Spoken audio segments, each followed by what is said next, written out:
Hello, it's the Rev Pipster here, and I'm making another video concerning King James Onlyism. This isn't going to go this thing about the King James Onlyism, and it's more concerning James White. James White, the evil deceiver and liar on YouTube of Alpha and Omega Ministries, according to King James Onlylists. Some anyway, and a video has been brought to my attention. I'm not defending him. He doesn't need my defense. He's big enough, bad enough, and ugly enough to defend himself. I'm not defending, so I'm not defending him at all. He's put quite a lot of defense of his position up there, and if the advocates of King James Onlyism can't take the facts presented in a academic, respectful Christian debate, then it's their problem. The fact that a lot of the criticism about him is more directed against him personally, which is what the cults do, making ad hominem attacks, then that should go to show what is in the mindset of the King James Onlyist. And this particular video which I've seen, James R. White, Dr. Oakley exposed Luciferian and occultist, just highlights the faulty reasoning and the circular reasoning that goes on in the mind of King James Onlyism. And having worked with people who are involved in the cults and the occult, I can understand why they object. But basically, I'm not defending him anyway. But what I do want to do is address some of the issues that come up, some of these attacks against him. Undermine Christian beliefs in the process, and Christian understanding about certain things, and they create a lot of issues, which, if the things they accuse James White of, or the things they're using in the accusation of James White, would then apply to other applications as well, they get themselves into a right blooming mess. Really, they would do.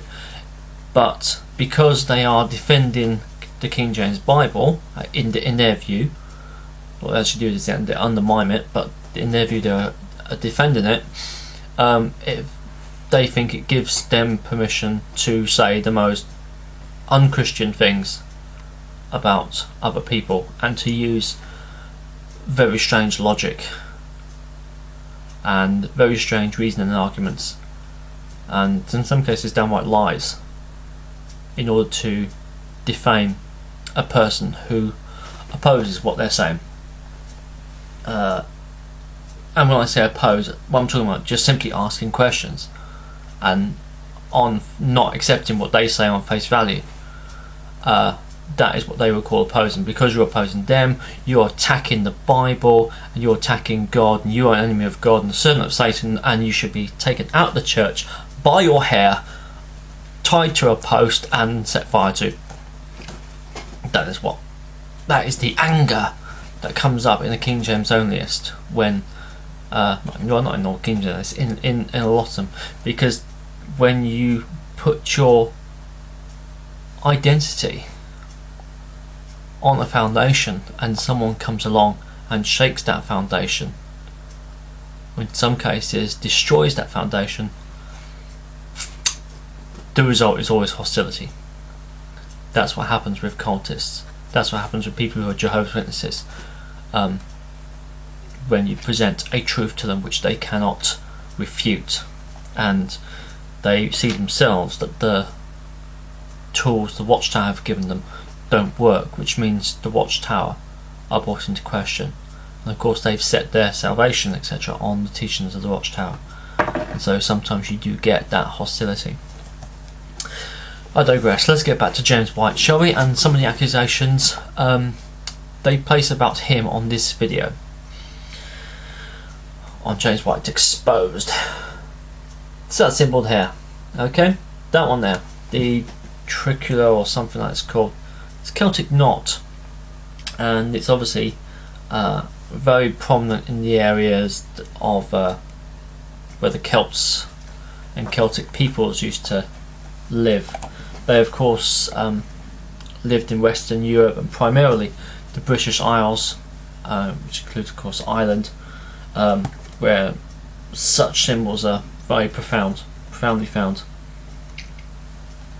And basically it's one of the things that the Christian church, when the evangelists came over, they looked at familiar shapes and objects and stuff, and they would pick up a shape like this, and they would say, that's an illustration of the Trinity. If you want to understand what the Trinity is, or what it could look like, I'm not saying that is the Trinity, but if you want to understand what the Trinity is, that's an example of it. That's an illustration. Okay, yes, it was pre-Christian, but not everything pre-Christian is actually automatically a sign of the devil. Helen Clear, in her defences of her position, often has that symbol, names the symbol, the tricolor, whatever it's called, and then says it's witchcraft, occultism, 666. Okay, well, let's put all this together, shall we? Let's put it all together and let's see whether that is occultism.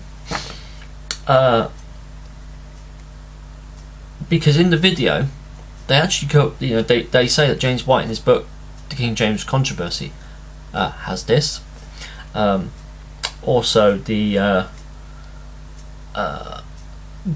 specific publication of the New King James Bible they showed had a symbol pretty much similar to this one here, and also these symbols were repeated as well in James White's book, The Unknown Trinity, the Forgotten Trinity.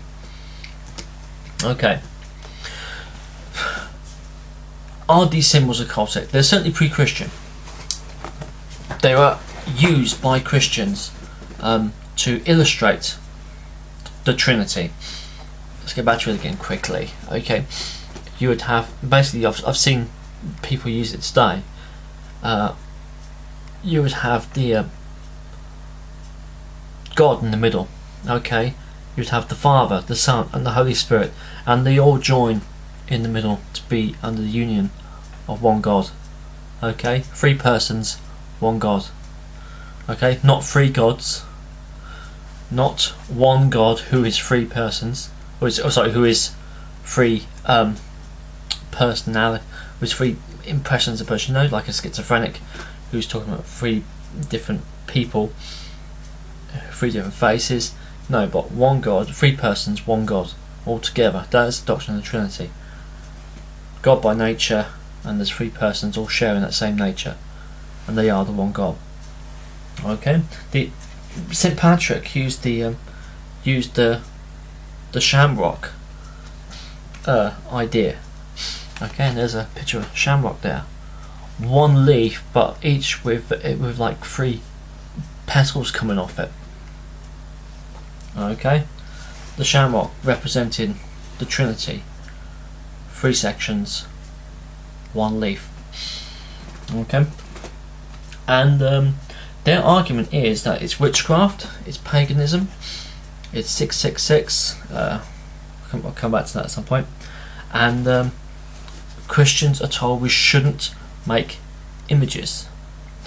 Okay, firstly, this isn't an image of the Trinity, it's representation. They quote the New Testament, the book of Acts, and they quote Acts 17:29, where Paul is saying, do not, as we are the offspring, as we are his offspring, do not think of the Godhead as gold and silver and stone and graven images of art, graven by art and by man's device. It's not saying about we shouldn't make images and illustrations. We shouldn't use visual illustration, because as soon as you say you're going to use a visual illustration, does that mean you're making an idol? Because Paul's not talking about idols here, idols which are made. What he's saying is, do not think of God as though he were gold or silver or stone. Okay, of the Godhead, of the Godhead. Okay, so obviously it's talking about the Trinity in the identity of God. And let's put it into context a bit more, shall we? Paul is also talking to the Athenians, and he's just been up Mars Hill, and the Greeks, being polytheists, they would make statues of gods, and then they would worship the idols. Okay, here Paul is saying, do not think God is in stone, is in gold, is in silver, is in graven images of art. He said, do not think that, because God isn't. God's invisible. God is spirit. And there's another thing as well. Paul, at the start of that discourse, says, men of Athens, I see in all things you are very religious. For as I was walking among your temples, I saw an altar with the inscription, to the unknown God. So that God who you is unknown, he I proclaim to you. Isn't it funny that in the book of Acts, the very scripture they take a piece out of and use to say you shouldn't have illustrations or images, and those who do their own witchcraft, is about Paul taking a pagan image and using that to proclaim the gospel. He takes it and he says, that is the one true altar you should all be worshipping at, because that's the altar of the God whom to you is currently unknown, but I'm going to make him known to you. Okay, so Paul does exactly what they're trying to say by using the Acts 17:29 argument that you shouldn't be doing. Interesting that. So, is it fair because James White uses this symbol in his book, little tiny one, inside his book on the King James Only controversy? Is it fair to say it's occultic? No, it's not. Another issue about the use of symbols as well, which needs to be understood. Heaven Clear says that this symbol is witchcraft, paganism, 666. Okay. Firstly, 666 refers to a passage in Revelation, and I'm going to let you go and find it yourself. You can watch the Omen film if you want to, or you can just pick up a Bible and look, actually, and have a peek. It clearly says that 666 is the number of a man, not of a symbol. Okay, it's about the identity of a certain person who is the Antichrist. But she's saying about this, connecting this with paganism, witchcraft, and this video goes on to have these symbols and question these symbols, because he brings up the fact that there is also another pagan symbol which we associate with occultism, and that is the inverted pentagram, which is the 5-pointed star upside down. In Satanism it often has like the head of a goat with the 2 horns and a long beard in the centre, and when you revert that, so you have the 5-pointed star pointing upwards without the goat in, so 2 points on the bottom, 2 either side, sorry, 2 to the side and 1 to the top. That's actually, I don't know if they're aware of this, that's actually witchcraft. Okay, you wouldn't get a witch unless she's a practicing Satanist with that symbol on. If she's a dedicated witch, she'll have the 5-pointed star, but it'll be the upright, not the inverted. Okay. That's what some former witches and Satanists have told me in the past. Now, they then go and take another copy of the New King James and say the New King James has this 5-pointed star on. Isn't that interesting? Another occultic symbol. Okay, fine. So anything that has a 5-pointed star is occult. Now, according to what this person is saying, I'm trying to emphasise the faulty logic of just how far you're going to have to go here, and how far you're stretching to say that James White is a Luciferian, is an occultist. Okay, James White has one image which has been used by the Christian Church as a representation of the Trinity for years. The New King James Bible, some publications, and have the same symbols. The NIVs, whatever, and some more modern Bibles have these stars on as well. Are you going to go down that line and join in those who are saying that the chemical company Procter & Gamble are also in the occult? It's been refuted time and time again, and every few years it comes back up on the internet or somewhere. Procter & Gamble are rooted in Freemasonry and the occult. Why? Because at one stage in their history, as an American company, they used stars in their in their packaging. They had a logo and they had stars. They had like a moon and the stars. And some bright spark turned around and said, "It's occultism." Okay, are you now going to say that the entire United States of America is steeped in occultism? Because the last I saw, they had a flag with 5-pointed stars on it. The 5-pointed occultic star spangled banner. Even the national anthem is named after this occultic symbol. And there are many other situations where they have these things. I'm going to waste some time on my phone later and play Angry Birds, because I'm sure Angry Birds, when you knock the tower down with that little red birdie catapulted along, I'm sure if you do it on the first shot, you actually get 3 5-pointed stars. Perhaps Angry Birds is centered in occultism too, because they use the symbol.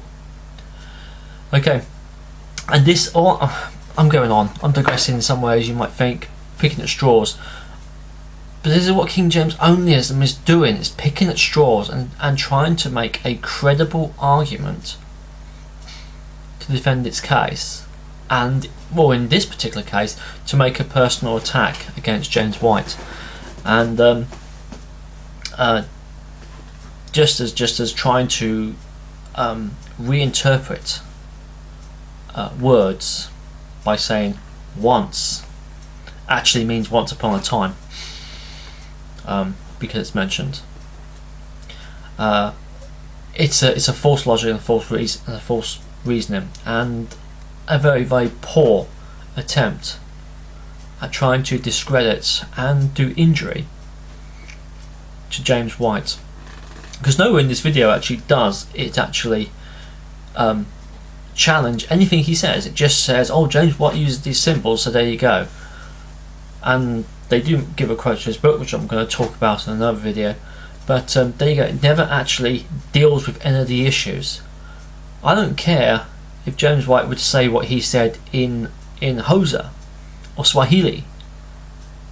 If what he says about King James Onlyism is valid in academic circles, and valid in debate, and valid and true compared to King James Onlyism and its theories on why it should be in existence, and why we as Christians should only read the King James Bible, and why anyone who is alive or has lived since 1611 and would claim to be a Christian needed to read the King James Bible. Even if they didn't speak English, they would need to learn at least King James English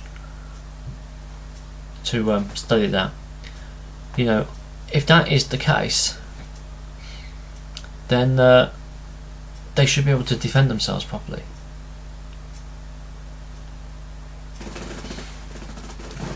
But if all they can do is pick fault and talk about signs and symbols and put their own interpretations on it and say, there you go, here's a rotten egg, then I think you've got to think again, big time.